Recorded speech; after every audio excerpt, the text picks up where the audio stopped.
ಅಂತ ಶವ ಸಿಕ್ಕಿದೆ. ಡಿಸ್ಕಾಂ ಸಾಹೇಬ್ರು ಲೊಕೇಶನ್ಗೆ ವಿಸಿಟ್ ಮಾಡ್ತಾ ಇದ್ದಾರೆ.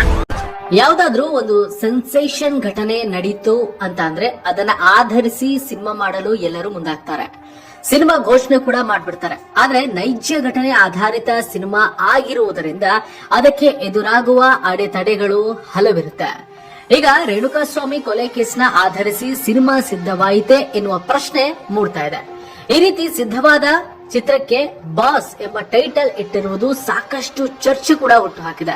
ನೈಜ ಘಟನೆಯಿಂದ ಸ್ಫೂರ್ತಿ ಪಡೆದು ಸಿನಿಮಾ ಮಾಡಲಾಗಿದೆ ಎಂದ ಸಾಲುಗಳ ಮೂಲಕ ಬಾಸ್ ಟೀಸರ್ ಆರಂಭ ಆಗುತ್ತದೆ. ನನ್ನ ಹೆಂಡತಿ ಪ್ರೆಗ್ನೆಂಟ್, ನನ್ನ ಬಿಟ್ಬಿಡಿ ಅಂತ ಪುರುಷನೋರ್ವ ಬೇಡಿಕೊಳ್ತಾನೆ. ಆದ್ರೆ ಆತನನ್ನ ಸಾಯಿಸಲಾಗುತ್ತದೆ. ನಂತರ ಮೋರಿ ಪಕ್ಕ ಹೆಣ ಸಿಕ್ಕಿದೆ ಅಂತ ಪೊಲೀಸರು ವಾಕಿ ಟಾಕಿಯಲ್ಲಿ ಮಾತನಾಡೋದು ಕೇಳಿಸುತ್ತೆ. ಈ ಪ್ರಕರಣದಲ್ಲಿ ಸೆಲೆಬ್ರಿಟಿ ಒಬ್ಬನ ಬಂಧನ ಕೂಡ ಆಗುತ್ತೆ. ಆತ ತಾನು ಮುಗ್ಧ ಅಂತ ಹೇಳ್ತಾನೆ. ಹೀರೋನ ರಾಜ್ಯಕ್ಕೆ ಎಂಟ್ರಿ ಬಗ್ಗೆಯೂ ಕೂಡ ಇಲ್ಲಿ ಚರ್ಚೆ ನಡೆಯುತ್ತೆ.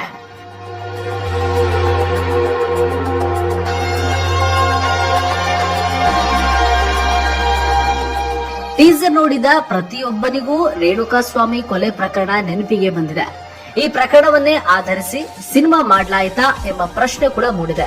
ಸಮಾಜದಲ್ಲಿ ನಡೆದ ಅನೇಕ ಘಟನೆಗಳನ್ನ ಪ್ರೇರಣೆಯಾಗಿ ತೆಗೆದುಕೊಂಡು ಕಾಲ್ಪನಿಕವಾಗಿ ಈ ಸಿನಿಮಾ ಮಾಡಿದ್ದೇನೆ. 2024 ಹಾಗೂ 25ರ ನಡುವೆ ನಡೆದ ಘಟನೆಗಳನ್ನ ಸಿನಿಮಾದಲ್ಲಿ ಸೇರಿಸಲಾಗಿದೆ.